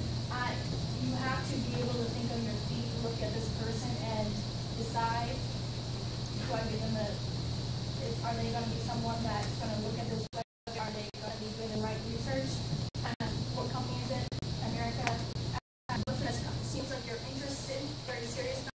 What number I can reach you at, I'd be more than happy to get you the information that you need, answer any and all questions. Right? What services do you offer? Insurances, debt solutions, and investments. Is it just generalized? Any other questions, right? So my rule of thumb, which I got from Michael O'Connell, is that 2 questions. 2 questions, that's it. That's the only, once they have more than 2 questions, I'm getting your number, because you don't want to be in this position where that they have the power and they're just kind of doing the presentation over the Facebook. That wouldn't make any sense. So, you want to get offline, over the phone, getting that sit down. That's the goal, to translate this prospecting to face-to-face, because that's where the magic really happens. And, my mentality with this is, again, diversification. This is not the only thing I do, I promise you, at all. Just, again, which I know is talking about. Now, if something cancels, I am also, a big thing that I do is the soft networking groups. So those are, if you know Meetup, okay, that app, Meetup, not Meetup. All right. Not that. Somebody so Meetup, it's fantastic. Whenever something goes, cancels, or if I have lag time, I'm on Meetup. You can select different interests, right? Entrepreneurship, career confidence, people are looking for jobs. I go on there every day and I see what's happening. And if I'm not an appointment or something cancels, I'm immediately going there, because I think of it, getting numbers is, I need 10 numbers a day to get to my 70 numbers a week minimum, okay? And how I operate on mine, and then 2 are actually going to do something. So you have to get to that 10 to get, 1 out of 10 or 1 out of 50, right? Or 1 out of 100 or 1 in a million. So just amping it up, amping it up, amping it up. Being a savage about it. That's how I think of myself, as savage. Savage, are they pretty? Do they stand out in the crowd? Yes. Are they foaming at their teeth? With, especially, younger people, are there distractions out there? Oh, okay, yeah, my appointment canceled. Everyone's, hey, why don't you come to this happy hour? No, I'm not coming to your happy hour. I'm going to go to the soft network. All right? And so at the end of the day, who's going to win, the savage or the civilian?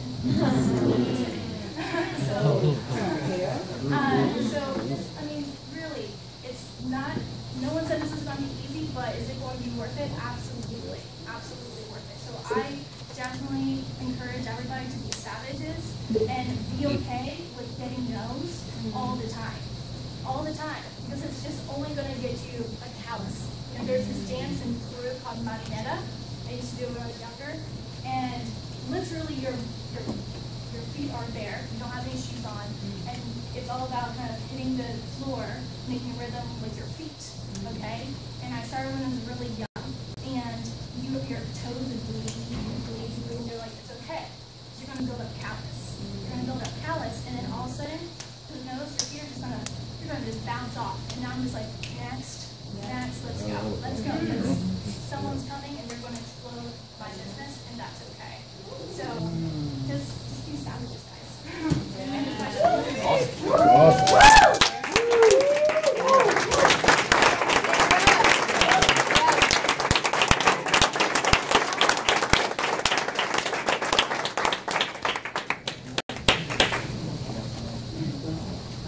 No questions, right? Thank you.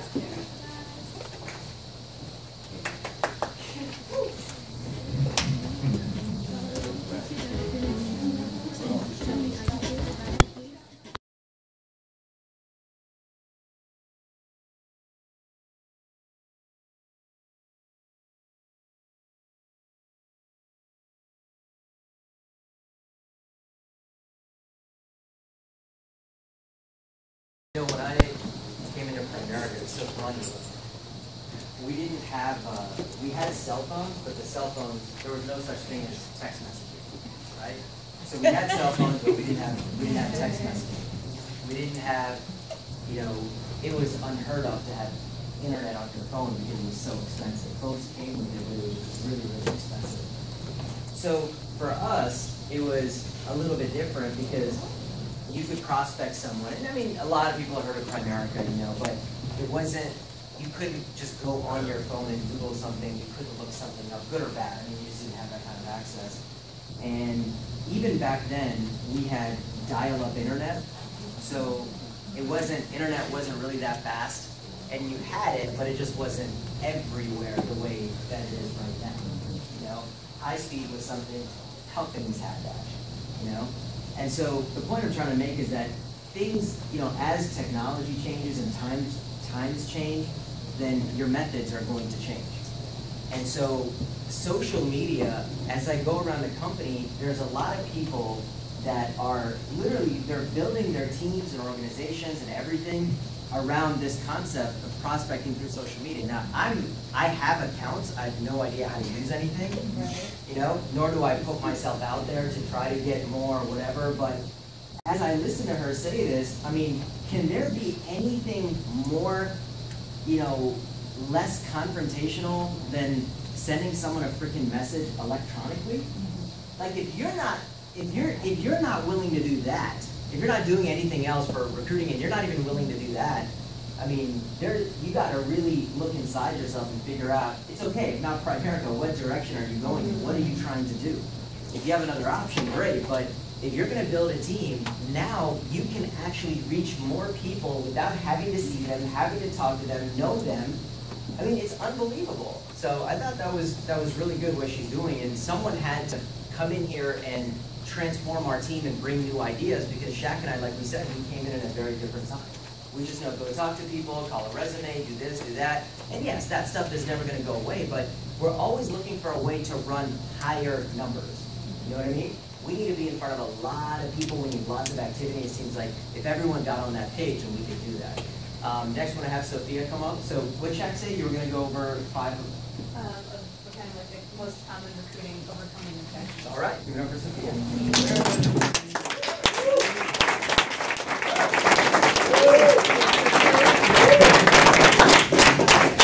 How's everybody feeling? You still awake? Yeah.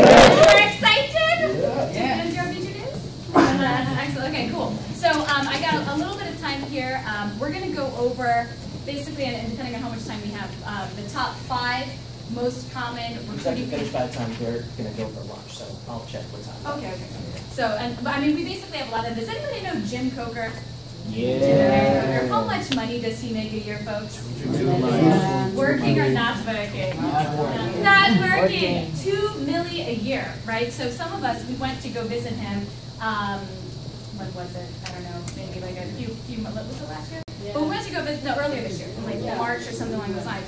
And one of their staples, one of the things they do every single one of their trainings, is they go over addressing. I think addressing client concerns, or addressing concerns, I think is what they call it, better kind of mental speak and stuff. So they have a 120-page deck, right, full of every single kind of question and answer and this and that. And this is actually on the Google Drive. Does everybody have access to the Google Drive? By the way, all of these trainings, right, that you see, first of all, are being recorded, so you can go back, watch it again. This is for you, right? Because, you know, I don't know how much information we're able to gather in one sitting, but also all of these presentations are there as well.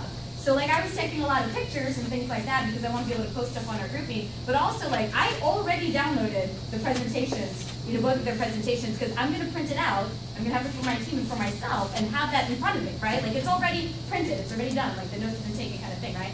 So anyway, so this is up there as well, 122 pages of $2 million a year earner goodness, okay, right here. So now we don't have enough time to go through everything, but we'll go through a couple of things. So Tomas, if you can just maybe go to, can you go to like the slide view where it's like all of the different slides like at once? Okay, so there's good stuff, and I'm just going to kind of acclimate you guys a little bit to it. So the power source is what they talk about. What's the power source? What do you think that is? Meetings, right? Like us here. By the way, every single person in this room is a freaking champion because you chose to be here when everyone else is, like all, passed out from the meal and whatever else, right? But you guys are here. This is why you're going to make a lot of money, right? So the power source goes over certain objections or client concerns and things like that. It's like, why do I have to be here? Why do I have to come to training? So anyways, just skip through that. I'm not going to really talk about that. But that's for you there. So, okay, overcoming there. So some of it's kind of mentality and things, why that's so important. This is also things like whether it's weekly meetings, or other meetings and whatever else. But anyways, keep going. Big events, all that good stuff. All that stuff is there. So prospecting, right? Like certain types of things on mindset. You can keep going, Thomas. More information about that and everything. Prospecting questions, retail prospecting, we talk a lot about that, kind of like free-footing, when you're out and about and you're shopping. So all that stuff's there. Now this is what we want to go over, so the recruiting concerns. So Thomas, if you could put it on like the multiple slide view, because basically what we'll do is, you guys will vote, right, as far as what are your top 5, like what are the top 5 that you want to practice, and we're going to make this very interactive. Glenn Coker, who is Jim's son, he leads a very dynamic, very fun, kind of drill for skill, because the thing is this, right? We already know the questions, right? But if you had the answers readily available, you'll be more confident. Did you see how amazing Chandel was when, Maj asked that stupid question? I'm just kidding. When she was overcoming that objection, because Maj never does that. So, I teach you. Hey, everyone else can tease him, right? I can tease him, right, Maj? But he's like, I hate you. But, okay, so if you can turn it on, multiple view where it's like you see all of the different, you don't have that? You have to walk me through it. Oh, okay. So in the right-hand side, there should be, like, it shows like 4 little boxes.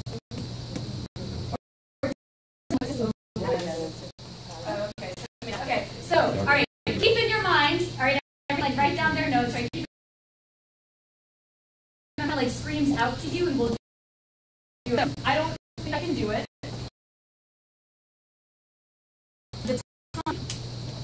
If it's why isn't everyone doing it? I want to check you out first. My family friends say it doesn't work. How are you doing at it? How much are you making? How much can I make? I want to think it over. Talk it over with parent, spouse, significant other. Is this multi-level marketing? Is this a pyramid? Is this a pyramid? Alternate, right? I'm not a salesperson. Is this sales? Is this multi-level marketing? I don't know anything about finances. I already talked to a friend about Primerica. I read some negative things on the internet. I don't feel comfortable going to family and friends. Okay, so, right?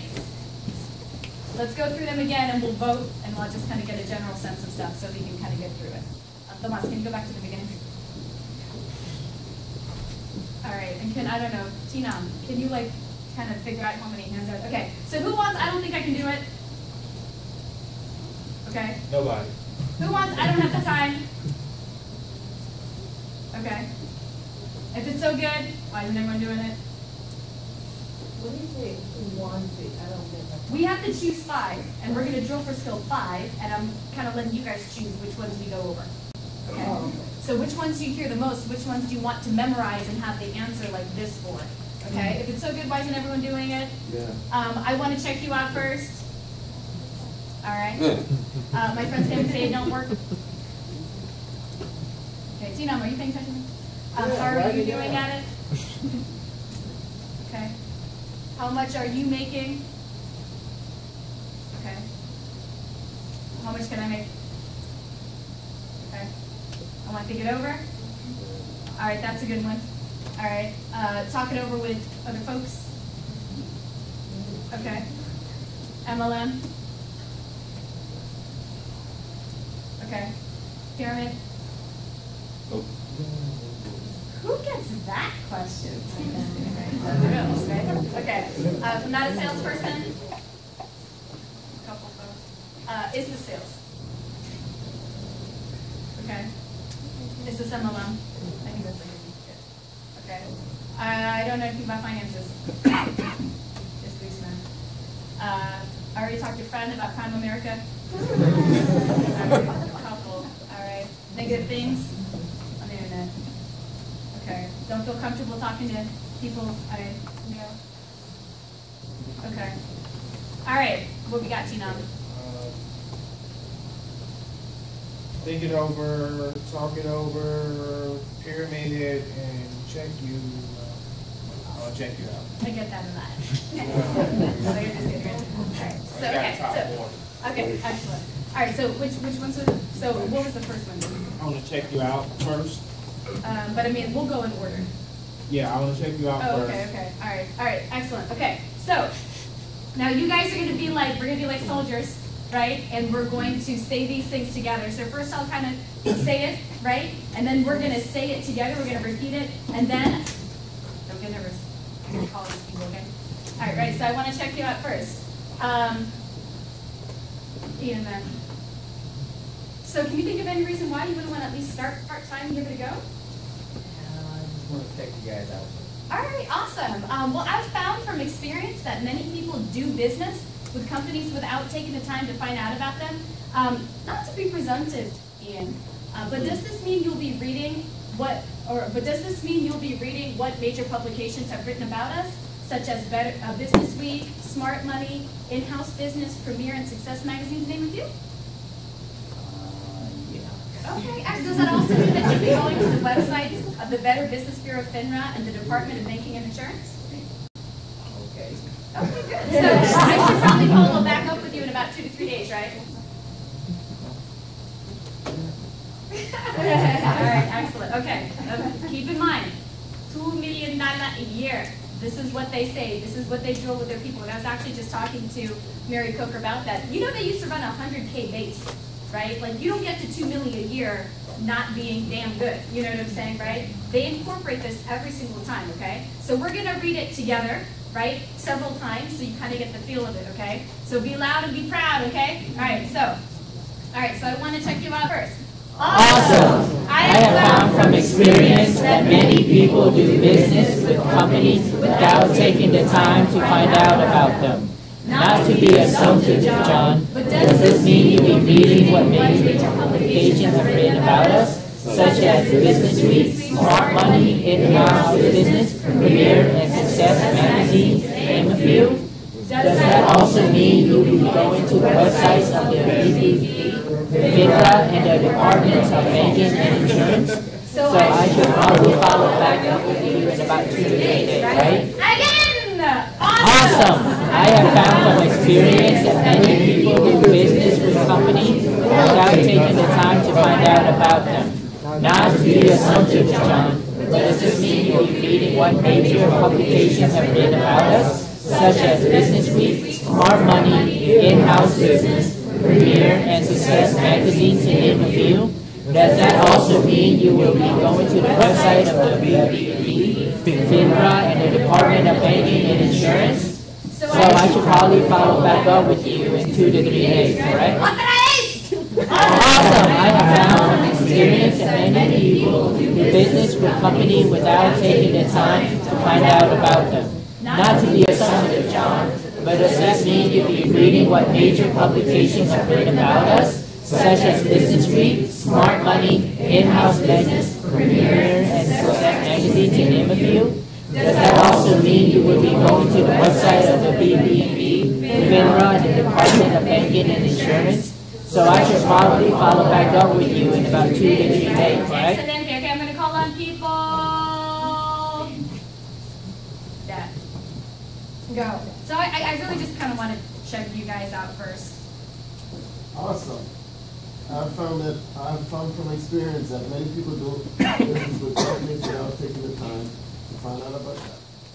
Not to be assumptive, John, but does this mean you'll be reading what major publications have written about us, such as Business Week, Smart Money, In-House Business, Premier, and Success Magazine, to name a few? Does that also mean you'll be going to the website of the BBB, FINRA, and the Department of Banking and Insurance? So I should probably follow back with you in 2 to 3 days, right? Yeah, I think that sounds good. Kayla! I just kind of want to check you guys out first before really making any sort of commitment. Awesome. I have found from experience that many people do business with companies without taking the time to find out about them. Not to be assumptive, John, but does this mean you'll be reading what major publications have written about us, such as Business Week, Smart Money, In-House Business, Premier, and Success Strategies, to name a few. This is also mean you'll be going to the website of the BDB, FINRA, and Department of Banking and Insurance. So I should probably follow back up with you in 2 or 3 days, right? I guess so. How about you? Start with you. But what's the word? Okay, go ahead, Henry. Oh, really?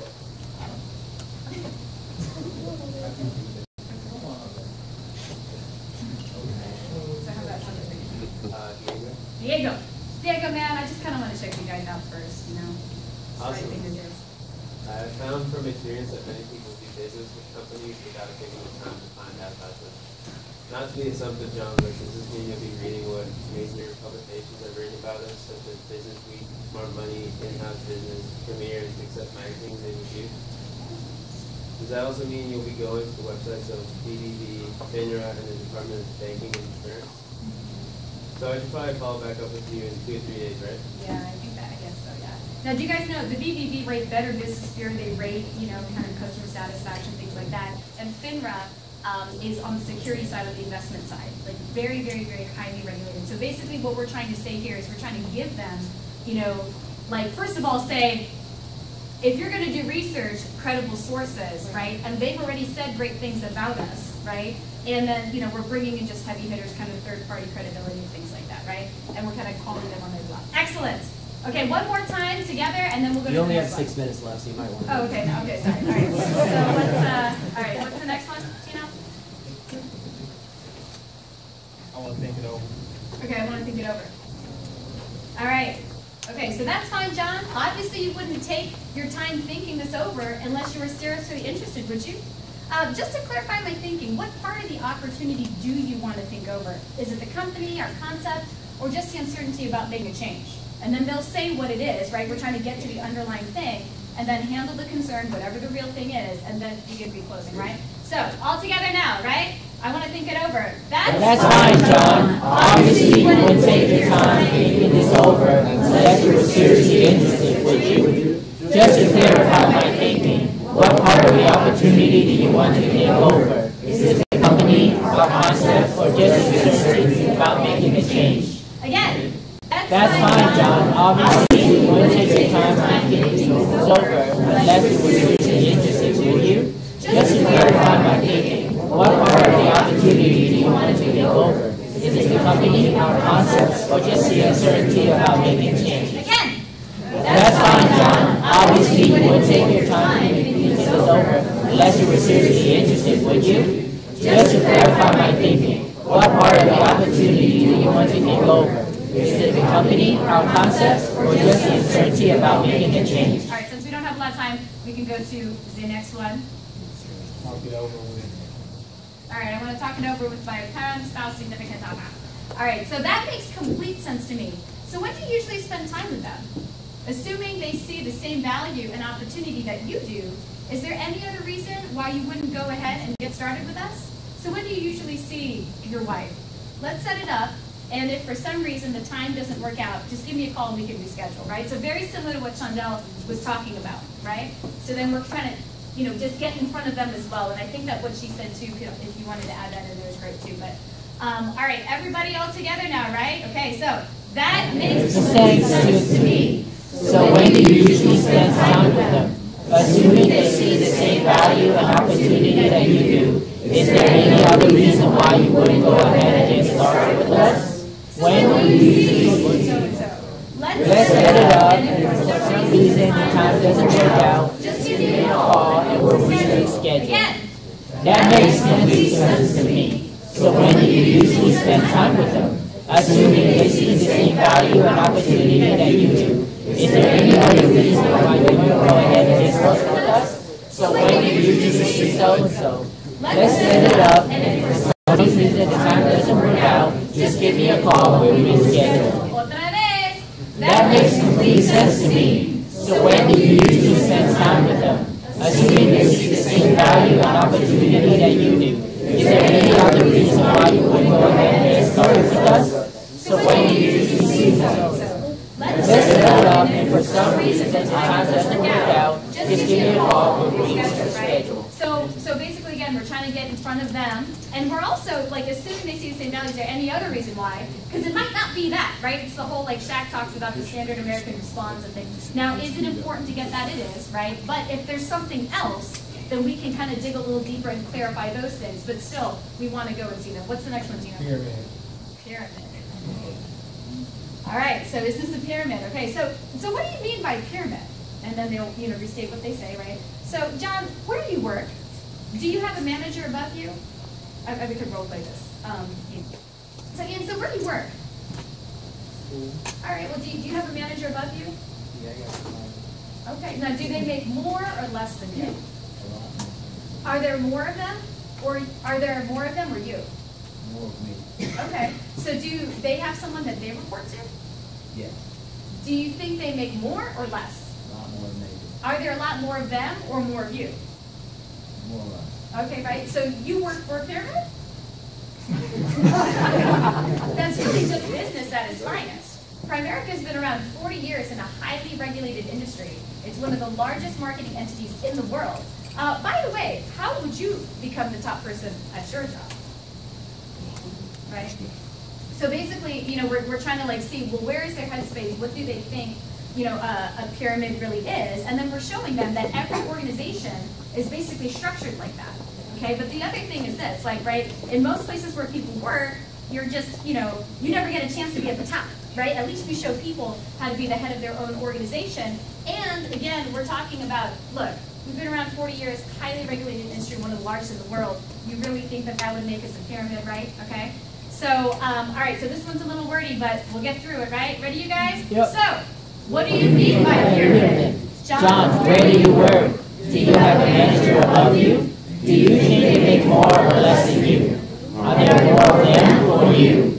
Do they have someone who they report to? Do you think they make more or less? Are there more of them or more of you? So you work for a pyramid? That's really just business at its finest. Primerica has been around for 40 years in a highly regulated industry. It's one of the largest marketing entities in the world. By the way, how will you become the top person on your job? Again, what do you mean by pyramid? John, where do you work? Do you have a manager above you? Do you think they make more or less than you? Are there more of them or you? Do they have someone who they report to?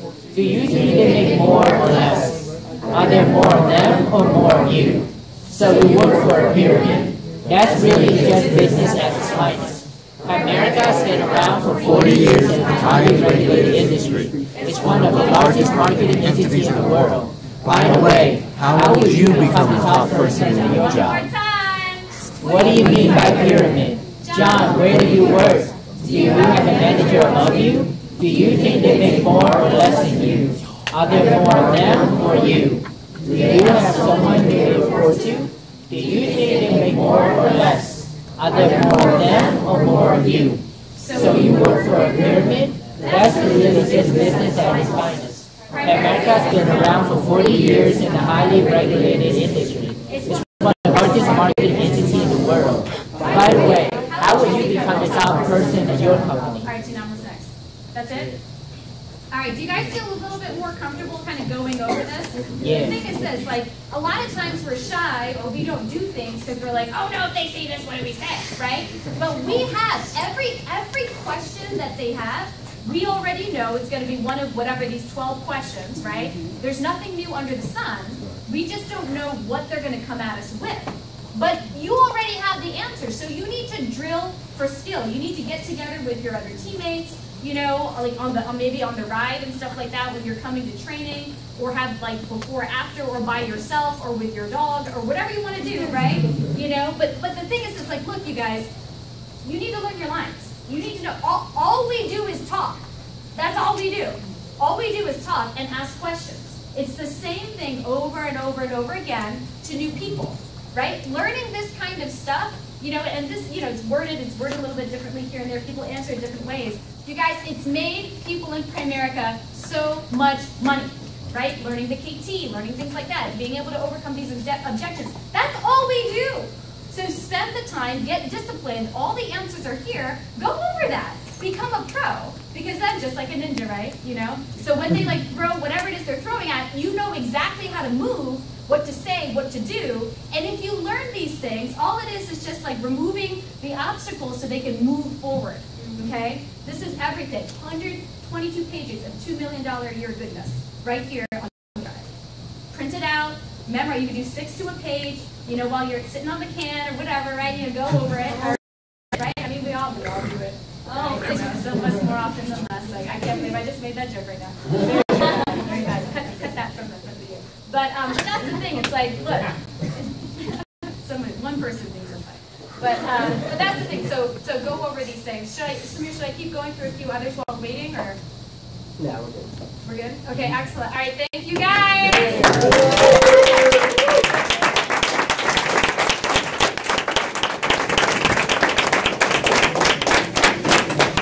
All right, meet with the people that are coming out of class, and then let's set appointments.